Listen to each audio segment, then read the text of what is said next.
چاچا کے پاس ایک ٹائم مشین تھی جس سے وہ کسی کے ماضی میں جھانک سکتا تھا۔ ایک روز چاچا کو آزمانے میں بھی نقاب میں چلی گئی۔ اس رات چاچا نے میرے ماضی کا ایسا راز کھول کر سامنے رکھ دیا کہ میرے ہوش اڑ گئے، اور پھر اس راز کو چھپانے کی خاطر مجبوراً مجھے اماں نے بچپن میں ایک بات سکھائی تھی کہ اپنا کوئی بھی راز کسی بھی انسان کو مت بتاؤ، چاہے وہ تمہارا کتنا ہی سگا کیوں نہ ہو، کیونکہ راز تب تک راز رہتا ہے جب تک وہ انسان کے دل میں ہوتا ہے۔ جب زبان پر آ جاتا ہے تو راز راز نہیں رہتا، اور میں نے بھی یہ بات اپنے پلو سے باندھ لی۔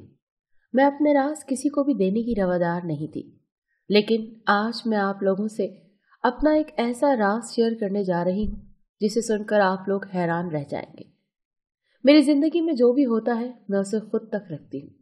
لوگ مجھے مغرور سمجھتے تھے، لیکن سچ تو یہ ہے کہ میں 5 وقت کی نماز پڑھتی اور ہر وقت دل کو اللہ کے ذکر سے منور رکھتی، لیکن میرا یہ روپ لوگوں کو پسند نہیں تھا۔ انہیں لگتا تھا یہ سب میرا کوئی ناٹک ہے۔ میں حقیقت میں ویسی نہیں ہوں جیسی دکھتی ہوں۔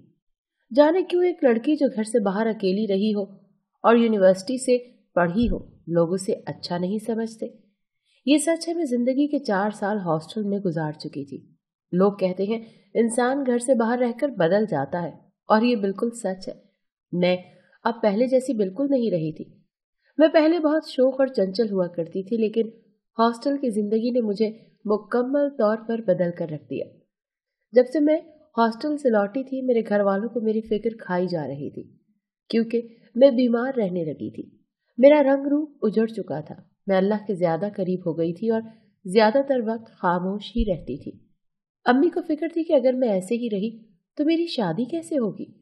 امی نے کتنی بار مجھ سے پوچھنے کی کوشش کی کہ کیا بات ہے، تم اتنی خاموش کیوں رہتی ہو، اتنا بدل کیوں گئی ہو، بتاؤ مجھے۔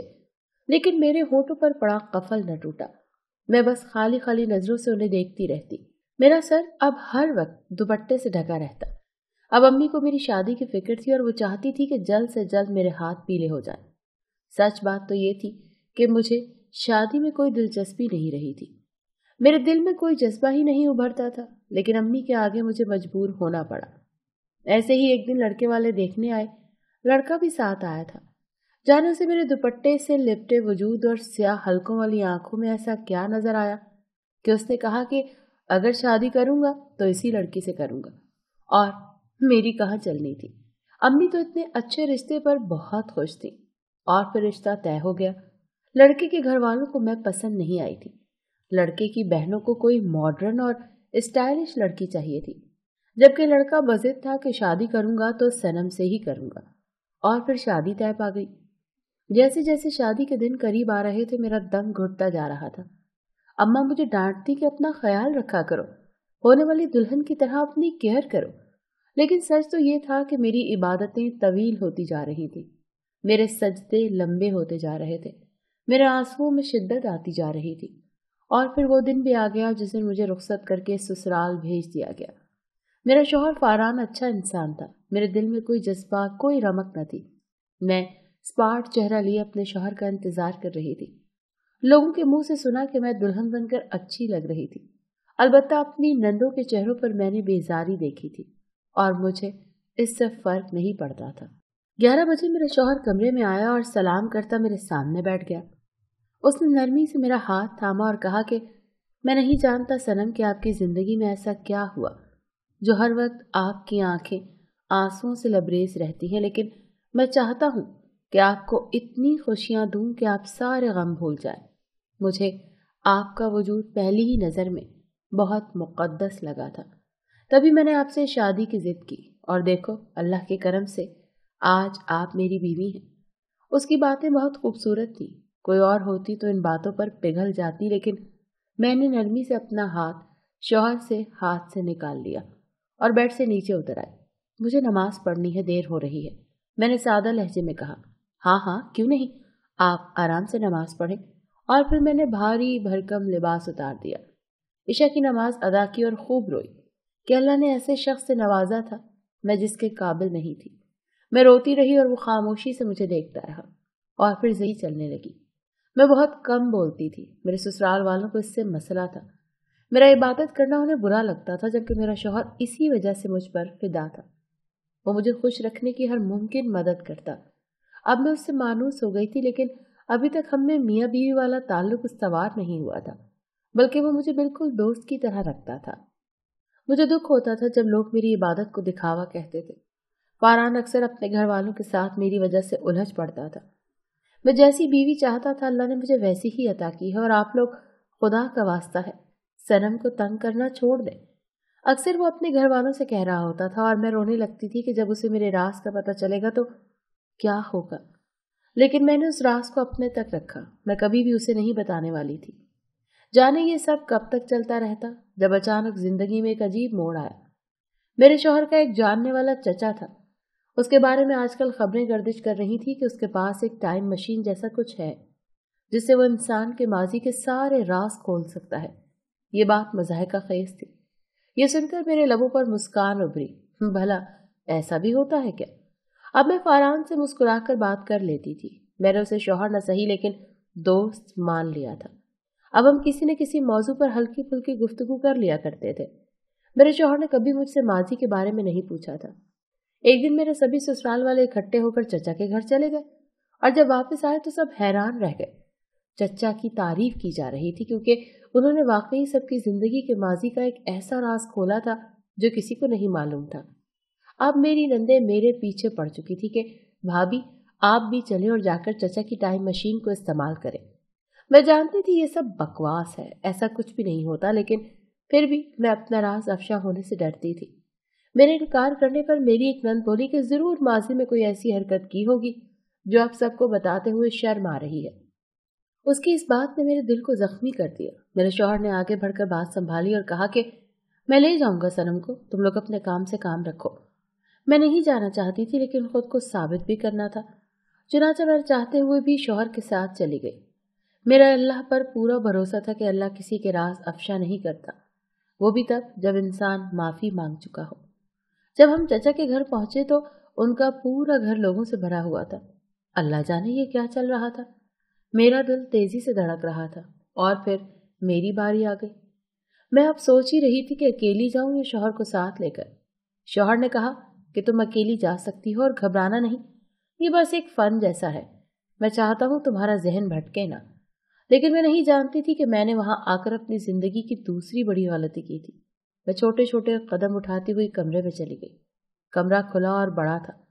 सामने दीवार पर बड़ी सी स्क्रीन लगी थी, और सामने सोफे पर चचा बैठे थे। मैं उनसे पहली बार मिल रही थी।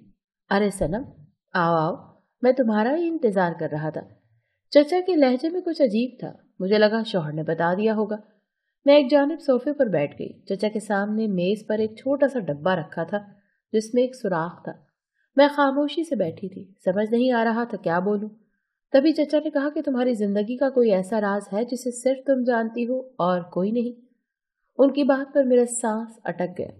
मेरा दिल घबरा रहा था, लेकिन मैंने इनकार में सर हिला दिया। और फिर चचा ने कहा कि तुम्हारे सामने रखा ये बॉक्स एक टाइम मशीन है। इसमें हाथ डालोगी तो जो तुम्हारी जिंदगी का राज है वो सामने स्क्रीन पर चलने लगेगा। मैंने बेयकीनी से चचा को देखा और फिर उस मशीन और स्क्रीन को। ये बिल्कुल नामुमकिन सी बात थी। खैर, मैंने कुछ डरते डरते उस मशीन में हाथ डाला और फौरन स्क्रीन रोशन हो गई। स्क्रीन पर एक कमरे का मंजर था। इस मंजर में मैं ही थी, जैसे कोई वीडियो चल रही हो। मुझे लगा जैसे जमीन फट गई हो। मेरा सांस अटक चुका था। मेरी जिंदगी का वो राज जिसे मैंने सबसे छुपाया था वो अब स्क्रीन पर किसी फिल्म की तरह चल रहा था। मैंने मशीन से अपना हाथ बाहर निकालना चाहा, लेकिन मैं ऐसा न कर सकी। मेरा हाथ अंदर फंस गया था। मैंने खौफजदा नजरों से चचा की जानिब देखा, जो खून खार नजरों से मुझे घूर रहे थे। उन्होंने गुर्राते हुए कहा कि तुम्हें यहां तक बुलाने के लिए मुझे एक लंबा प्लान करना पड़ा, लेकिन मैं चाहता था कि मैं अपने बेटे के कातिल को खुद सजा दूं। मेरी तो जैसे सारी जान ही निकल गई। मुझे वो एक एक पल याद आने लगा जब मैं यूनिवर्सिटी गई थी। हाँ, ये मेरा माजी था, जब मैं जिंदा दिल हुआ करती थी। क्लास में सब मेरी जहानत के कायल थे। मैं हॉस्टल अपनी मर्जी और जिद से गई थी। बेशक वहां की जिंदगी बहुत खूबसूरत थी। मैं क्लास में लड़कों से दूर रहती थी। मुझ पर बहुत से लड़कों ने ट्राई किया, पर मैं किसी के भी झांसे में नहीं आई। एक लड़का था जिससे मेरी पहले ही दिन बहस हो गई। फिर हम एक दूसरे से नफरत करने लगे। 2 साल ऐसे ही गुजर गए। मैं अपनी जिंदगी को बहुत खूबसूरती से जी रही थी और मैं अल्लाह को बिल्कुल ही भूल गई थी। एक बार मैं हॉस्टल जा रही थी कि कुछ लड़कों ने मुझसे बदतमीजी की, लेकिन तब वहां वो लड़का आ गया जिससे मुझे नफरत थी। उसने मुझे बचाया और फिर हॉस्टल तक छोड़कर आया।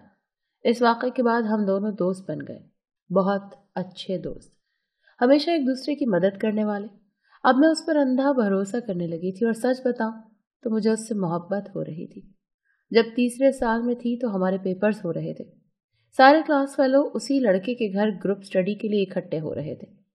मैं नहीं जाना चाहती थी, लेकिन फिर उसके कहने पर जाना पड़ा। पर जब मैं वहां पहुंची तो कोई भी नहीं था। बंगलानुमा घर वीरान था। मुझे हिचकिचाहट भी हो रही थी, लेकिन उसने मुझे कहा कि अभी सब आ जाएंगे। वो मेरे लिए जूस लेने गया, पर कोई ना आया। अब मुझे खौफ आने लगा। वो जूस ले आया, मैंने बस 2 घूंट लिए। मैं अब चलती हूँ। मैंने उठना चाहा मगर सर चकरा गया। तभी वो मेरे करीब आया और मेरा बाजू पकड़ लिया और कहा कि ऐसे नहीं जाने दूंगा। तुम तो खुद को बड़ी तोप चीज समझती हो ना, आज देखो कैसे तुम्हारे कसबल निकालता हूँ। उसने मुझसे जबरदस्ती की कोशिश की। मैं जान गई थी मेरे साथ धोखा हुआ है। उसने मेरे जूस में कुछ डाला था। अब मुझे चक्कर आ रहे थे। मैं भागना चाहती थी पर नहीं भाग सकती थी। उसने मेरे कपड़े जगह जगह से फाड़ डाले। मैंने मजाहमत की तो मुझे बुरी तरह से मारा। मैंने अपना आप बचाने के लिए उसे जोरदार धक्का दिया। वो पीछे गिरा और मेज का कोना उसके सर के पिछले हिस्से में खुप गया। मैं वहां से जाने कैसे हॉस्टल तक पहुंची। वो रात कयामत थी। मैं खूब रोई। सुबह तक मुझे खबर मिली कि वो मर चुका है। मैंने उसे मार डाला। मैंने एक इंसान को मार डाला था। मुझे खौफ था कि पुलिस आ जाएगी, लेकिन कुछ ना हुआ। उसे दफना दिया गया। मेरी जिंदगी मुकम्मल तौर पर बदल चुकी थी। मैं अपना आखिरी सेमेस्टर पूरा करके वापस आ गई। मैं अपने गुनाह की माफी मांगती रही थी और आज मेरा गुनाह मेरे सामने था। वो लड़का मेरे सामने बैठे शख्स का बेटा था जिसने मुझे यहाँ बुलाने के लिए टाइम मशीन का ड्रामा रचाया था। यकीनन उस लड़के ने वीडियो बनाने के लिए मोबाइल कहीं छुपा दिया था और इसमें सारी वीडियो मौजूद थी। मैं चाहता तो ये वीडियो पुलिस को दिखा देता, लेकिन मैं अपने बेटे का बदला खुद लेना चाहता था। जब मैंने फारहान और तुम्हारी तस्वीर देखी तो मैंने तुम्हें पहचान लिया था और आज मेरा बदला पूरा होगा। ये कहकर चच्चा ने मेरा गला पकड़ लिया। अब वो मेरा गला दबा रहा था। मेरी आंखें उबल आई थी। मौत मेरे सामने थी और तभी मेरे शौहर का चेहरा उभरा। उसने चच्चा के सर पर कुछ मारा। तब तक मैं बेहोश हो चुकी थी। जब उठी तो अपने कमरे में थी। मेरा शौहर मेरे करीब बैठा था। उसे देखते ही मैं रो पड़ी और कहा कि मैंने जानबूझकर कुछ नहीं किया। शौहर ने मुझे गले लगाया और कहा कि मैं सब जानता हूँ और अब परेशान मत हो, सब कुछ ठीक हो गया है। मेरे तड़पते दिल को जैसे सुकून आ गया। मेरे शौहर का एक दोस्त पुलिस वाला था। उसने सब अपने दोस्त को बता दिया। चचा को गिरफ्तार कर लिया गया था। चचा अपना जहनी तवाजुन खो चुके थे। मेरे शौहर ने वो सारी वीडियो जड़ से ही खत्म कर दी। मैं हमेशा तुम्हारी हिफाजत करूंगा, तुम पर आंच भी नहीं आने दूंगा, शौहर मोहब्बत से कह रहा था। मैंने रोते हुए अल्लाह का शुक्र अदा किया। बेशक जब तक वो न चाहे कोई पत्ता भी नहीं हिल सकता और अल्लाह से बड़ा कोई राजदान नहीं है। वो अपने बंदे को कभी रुस्वा नहीं करता और आज मैं ये बात अच्छे से समझ चुकी थी।